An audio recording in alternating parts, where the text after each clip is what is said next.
Ինչ եք կարծում, ես ինչպիսի ղեկավար է պետք, որ կարողանանք խաղաղ ապրել։ Ուժեղ, բարի, հոգատար, ժողովրդի հոգսերով ապրող, ինչպիսի ղեկավար։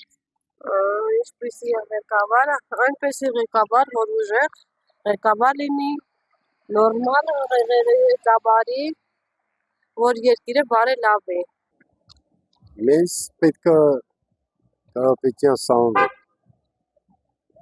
ղեկավար չեմ տեսնում։ Պայքարող տեսակի ղեկավար ամենից պետք։ Որ այս երկրի համար պայքարենք, ընդհանրապես մեր հայկական իրավունքների մասին խոսքը, չգիտեմ։ Եթե մնացած բաները սա թատրոն է, որին մենք ականատես ենք ու մաշվում ենք, այտենց ամեն մեկը մի կողմ քշելով, չգիտեմ։ Ես ցանկանամ, որ մեր ղեկավարը լինի ուժեղ։ Ոչ թե ասենք ուժեղ լինի զենքի զորքի միջոցով, այլ լինի ուժեղ գաղափարապես, տնտեսապես եւ այլ սեր վայրի ժողովրդի մեջ։ Հաստատ համոզված եղեք, որ ժողովրդի մի մասում Փաշինյանի որպես այդպիսի կերպար ատելություն է ձևավորվել, սերմանվել։ Չգիտեմ ինչից է դա, պատճառները թողնենք, իրենք շատ լավ էլ քննարկում են դա, գտնում, բայց ես ցանկանում եմ, որ լինի սեր եւ միասնություն, խաղաղություն։ Ամենակարևորը հայրենասեր եւ արտաքին ազդակներին ժողովրդի հետ միասին այնպիսի անձնավորություն, որ կարողանա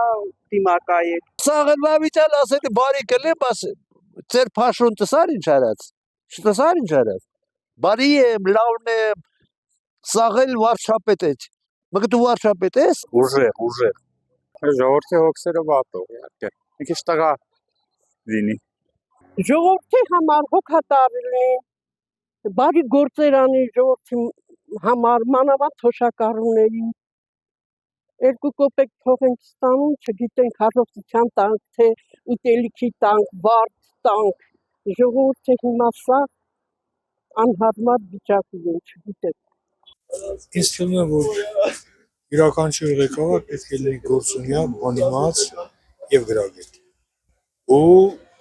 այդ ամբողջը կարողանա խմբավորել միասնական մեկ ջոկատում, մեկ կազմում, մեկ թիմում ու գործի դնել, թե չէ սրան նրան մեղադրելով կամ մեկի մեղքը մյուսի վրա գցելով որևէ հաջողության հասնելը դժվար է ակնկալել։ Ուժեղ, բարի, ժողովրդի հոգսերը վատող, միասին։ Նշելով մարդլիտ, Փաշինյանլիտ, ռաբլիտ։